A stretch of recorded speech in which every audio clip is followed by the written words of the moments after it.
Hey everyone, so in this video we'll see about path parameters and numeric validations.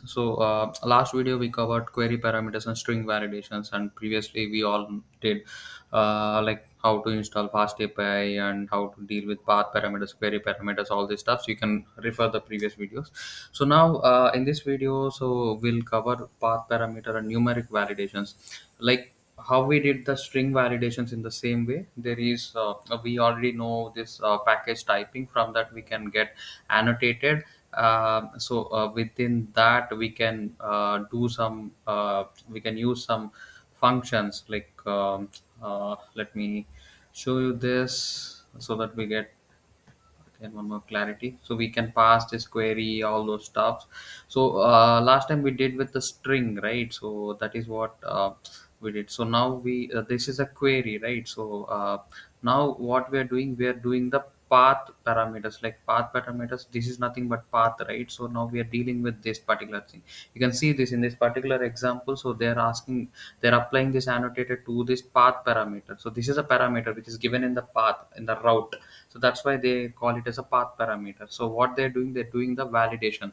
Whether earlier we observed that you can see this top thing also. This is nothing but a string, right? Path parameter numerical slash hashtag import a hyphen path. So this not the entire thing is nothing but a string. So let's say you created this route, and after that you can ask the user to pass this as a parameter, this item ID. Earlier we did with foo, all those stuff. Now what here they're expecting is like it has to be integer, it has to be a number. So that's what they mentioned here.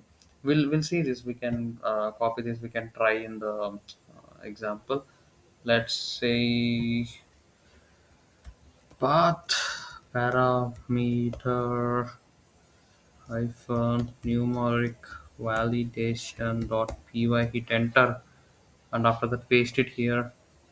And so what it was doing, so it's nothing but it was we created this fast API instance, we imported the packages, and we created this a decorator app.get method, and this is the path. And after that we from the annotated, we are restricting the user to give this item ID has to be integer, has to be some number. So it can't be string, it can't be float, it can't be anything. So after that, in case if you pass this by default, it is a by default in the sense you can make it as none also, default value, or you can use some string. So that is what they given in the queue. So in case if it is matches, then the result is a dictionary, right? So that will be updated, and overall you get item ID whatever the value we pass. Let's say 5 you passed, you will get item ID 5. After that, in case you give q any string, then that will get updated here. You will get the results like item ID 5. After that, q whatever string value given. That is the overall thing you can get. Let's say we can shift this to command prompt so that we can get the venv. So we already know the command. So uvcorn space file name. So what is the file name? Path parameter numerical validation colon app space hyphen hyphen reload, hit enter. Okay, so you will get the url, click on this. See, you will get this. Go to docs or go to items slash. You didn't pass anything. So let's say give item slash 5, hit enter. See item ID. You didn't pass any queue. That's why you didn't get that one. So you can see this logic also. Um, got it right. So this is the items you given 5. So it is an integer. It was accepted. That's why we got the results like item ID 5. Q is not there. So what you can do, so you can go back to the top, and let's go back to docs. Okay, you get the swagger UI. So you can open this method, and after that you can click on try it out. You can give item ID 5. You can give the string name as checking. Let's say just hit on execute. You can get the response. See, item ID is there, queue checking is there. So in this way you got both the things. So that is the logic. So you can't give here, it is a required, it is an integer, right? So you can't give anything string. Okay, so let's say if I given something like this, click on execute, it won't execute, it will throw error. So it has to be integer. So that's what here we are controlling the path. So that's why they're making it as a path parameter and validation, numeric validation. How you're going to validate in this way? Annotated, you have to give the int, you can give the path, like the ID of the item to get. So you can see this, right? So all these things will be there. Let's say cancel. Let's say write out.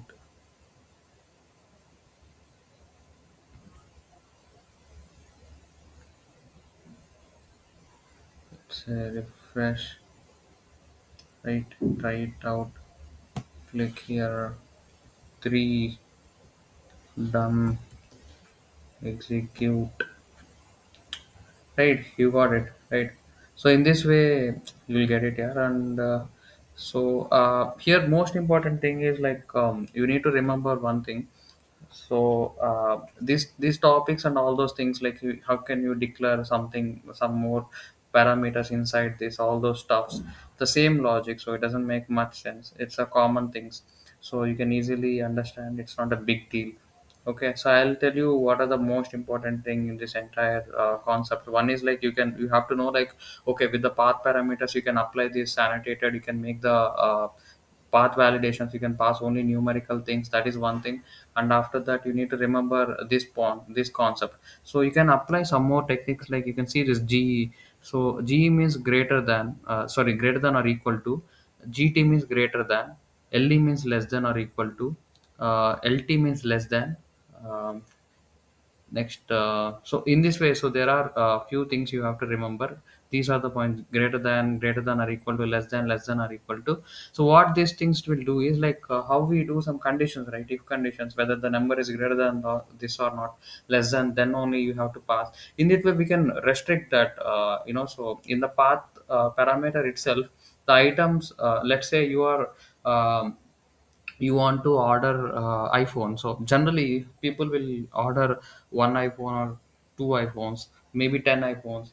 Let's say for a company you are order 100 iPhones, but you can't order 1 lakh iPhones, right? That's not possible, right? So uh, I know I given a bad example, but I hope you got the clarity. So you can apply some kind of restrictions, like greater than or equal to, let's say, age. So the person age might be 1 to 100.